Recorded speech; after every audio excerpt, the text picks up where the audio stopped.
Welcome to The Explainer. So glad you're here because today we're unpacking something literally every single one of us has experienced, but absolutely none of us can remember. I mean, think about it. As adults, we joke about losing our keys, right? But we all have lived through years of this highly active, incredibly formative life, and yet, total blank slate, nothing. Today, we are diving deep into the hidden architecture of our earliest days to figure out exactly why we can't remember being a baby. It's kind of profound when you actually stop to think about it. Where did those earliest memories actually go? You had a first smile, you had a first word, you definitely had a first birthday surrounded by family. But it's like those first few years of life just never happened. You have zero conscious memory of those massive milestones. Did your brain just dissolve them? Did they, I don't know, float away? Let's figure out what's really going on up there. Part 1. The Great Memory Mystery, the Missing Years of Our Lives. All right, so to solve this, we kind of need to treat the brain like a crime scene. Scientists actually have a formal name for this whole thing, infant amnesia. It's a scientific mystery where we basically can't consciously recall our first few years, even though, and this is the crazy part, our brains were completely turned on. They were actively recording everything. So the question is, did your brain just, hit the delete key on those files, or are they locked away somewhere deep inside? Section 2. The under construction brain, building the network. Okay, let's dive into this. To understand why the memories seem completely gone, you really have to grasp the sheer, unbelievable speed of early brain development. 1 million. A newborn's brain is absolutely not empty. It's actually creating over 1 million neural connections every single second. Just pause and think about that for a second. 1 million per second. That is way faster than at literally any other point in your entire life. Because of that explosive growth, the baby's brain is basically working overtime. It's not just sitting around. It's learning the absolute fundamentals of being human. First, it's learning how to see, bringing this wild, colorful world into focus. Second, learning how to hear, translating random sound waves into actual signals. Third, recognizing faces, like seeing a mother's smile. And fourth, even understanding love, feeling the warmth of a hug. Your little brain was taking in absolutely everything. But right here is where we hit a massive biological bottleneck. While all of this incredible learning is happening, the actual memory system just isn't fully built yet. There's this tiny structure called the hippocampus, which is basically responsible for storing experiences as long-term memories, and it is still under construction. Without a fully baked hippocampus, these beautiful early moments fade before they can stick. Researchers actually describe it like writing on water. The words appear, sure, but they just instantly wash away. Section 3. Feelings before facts. How babies actually remember.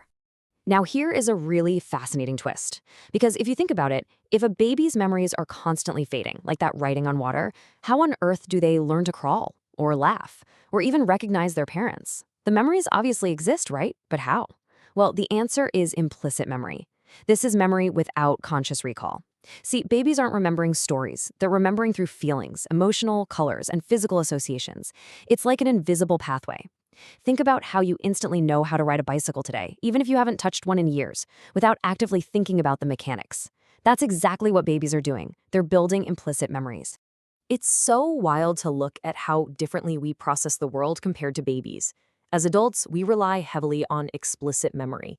We catalog our lives using stories, facts, timelines, specific events. We're essentially writing little autobiographies in our heads all day long. But babies, they rely entirely on implicit memory. They remember feelings, they remember associations, they instantly recognize their mother's voice, even if they can't consciously pull up the memory of the very first time they heard it. Section 4. The language filing system. Experiences without labels.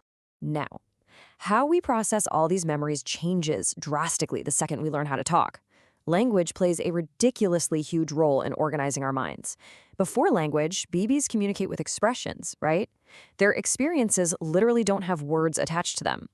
And those words are absolutely crucial because they help us organize our memories, like putting books on mental bookshelves. Without words, it is, as this quote nails perfectly, like saving thousands of photos without giving them file names. If you just dump 1,000 anonymous image files into a single folder on your computer, finding one specific event later on? Yeah, nearly impossible. Section 5. The rapid brain renovation, the neural overwrite. But wait, it's not just a lack of language hiding those early days from us. There's another massive biological culprit behind infant amnesia, and this one actually surprises scientists. It's called the neurogenesis overwrite. Remember that insane growth we talked about? Babies are creating new neurons incredibly fast, explosively fast. And as they do, these brand new neurons are constantly reshaping the old connections. Your neural network is literally rebuilding itself in real time. Because of this frantic construction pace, the older neural pathways, the ones actually holding those early implicit memories, they become harder and harder to access. To put it simply, it's almost like renovating a house before you've even finished building every room. Imagine trying to navigate through a house where the walls keep moving and the furniture is constantly being swapped out. That's your early brain. Those old memory pathways are like little forest trails that just completely disappear under the rapid, massive new growth of the brain. Section 6. Hidden but not gone. The permanent impact. So, what does this all mean? Are our earliest selves just deleted, like completely erased? Well, researchers still debate exactly how much is truly gone forever, but a lot of them believe these memories aren't actually erased at all. They're just inaccessible, locked behind a door. And we know this because every once in a while, that door cracks open. Even if the explicit story stays hidden, our senses can trigger these golden flashes of forgotten emotion. Maybe it's a specific smell, like fresh-baked cookies, or an old song, like a familiar lullaby, or simply stepping foot into a familiar place, like an old childhood home. These sensory triggers can suddenly unlock those deeply, deeply buried emotional memories. Which brings us to this incredibly poignant truth. You may never remember being a baby, but your baby self never stopped shaping you. Those first years, those millions of neural connections every single second, those feelings before facts, they laid the absolute foundation for your entire emotional architecture today. They permanently wired who you became as an adult, even if the pages of that specific chapter in your mind seem totally blank. So, I'm going to leave you to ponder this final question today. What if your most defining memories are the ones you can't even remember? It really makes you look at your own hidden architecture with a profound sense of wonder, doesn't it? Thank you so much for joining me for this explainer.